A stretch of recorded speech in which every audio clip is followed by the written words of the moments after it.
St. Matthew, where Jesus is depicted as the King of the Jews. Am I giving y'all too much word? No, go ahead, Bishop. All right. So the first beast is represented by a lion, which is the king of all beasts. It represents the gospel according to St. Matthew, Jesus being the king of the Jews. The second beast was like a calf. The calf represents the gospel according to St. Mark. And the key theme in St. Mark is the fact that Jesus is a tireless worker. And that's what a calf does. He's a beast of burden. He works and he works and he works and he works and he works. Whilst the third beast has the face of a man. And that's depicting the gospel according to St. Luke. Luke was written to a group of Greeks. And the Greeks sought after wisdom. The wisdom of great men. Y'all hear me today? Right. The wisdom of great men. So the gospel according to St. Luke, it was depicting Jesus as the Son of Man. Not the Son of God, but the Son of Man. And that's what's depicted by the third beast, who looked like a man. Watch, the fourth beast looked like an eagle. And we know an eagle is worshipped as a god. They that wait upon the Lord shall renew their strength. They shall mount up with wings like as of an eagle, like a god. He says, they shall run and not be weary like God. They shall walk and not faint. Like who? Like God. So this eagle represented the God who is depicted in the gospel according to St. John. John's gospel depicts Jesus as the Son of God. God manifested in the flesh. Notice his gospel starts out by saying, in the beginning was the Word, and the Word was with God, and the Word was God. The same was in the beginning with God. All things were made by him, and without him was not anything made that was made. In him was life, and that life was the light of men. The light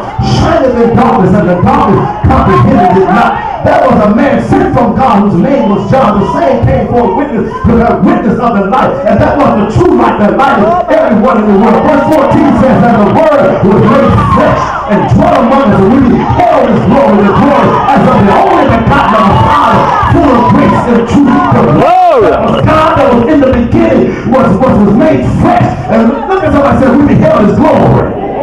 Who was the glory? The glory as of the only begotten of the Father, full of grace and truth. The Word that was God, that was with God in the beginning, became a man, and we call him Jesus Christ. If Jesus is not God, look at somebody and ask him, who is? Who is?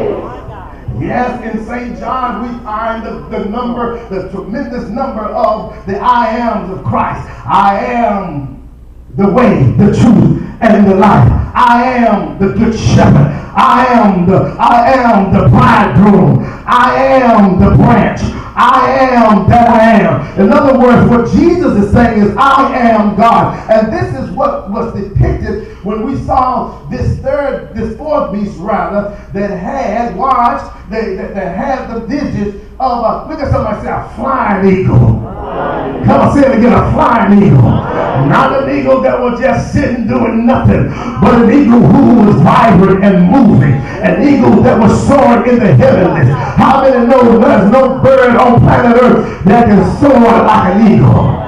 I can talk about that a little more, but let me move on because I got an entire another chapter to deal with. And the four beasts, watch, each of them had 6 wings, watch, about him, and they were full of eyes, and they rest not day and night, saying, watch, holy, holy, holy, Lord God Almighty, which was and is to come. I told you Revelation is all about worship. It's all about worship. These 4 beasts, the Bible said they had 6 wings, and they basically had one song, and it wasn't a long song. It wasn't a song that had a lot of stanzas. It wasn't a song that had a lot of changes to it, but all they said was, holy, holy, holy, Lord God Almighty, watch, which was, which is, and which is to come. Doesn't that sound like Isaiah chapter 6 verse 1? In the year when King Uzziah died, I saw also the Lord. He was high and lifted up,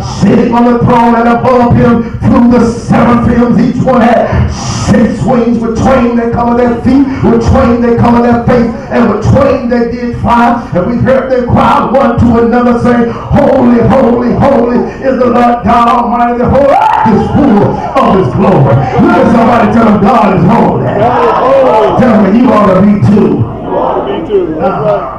So these were seraphim, these winged creatures that had 2 wings that covered their face. They hid their face from the greatness and the obvious of the God of the universe. With 2 wings that covered their feet, they were soiled from being on errands for the King of Glory. With 2 wings they flew because they were so busy, my brothers and sisters, doing things for the God of the universe. Watch this. And when those beasts, watch, give glory and honor and thanks to him, watch, that sat on the throne, who liveth forever and ever. Watch, when they start giving God the praise, when they start giving God worship, when they start giving him the glory that was due his name, something start happening.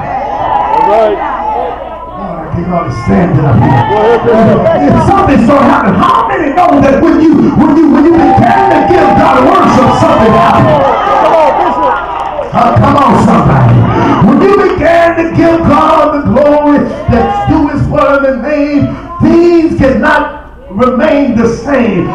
You know, I believe this, that we as the children of God ought to have such a glory on our lives that when we worship, it affects folks that are all around us.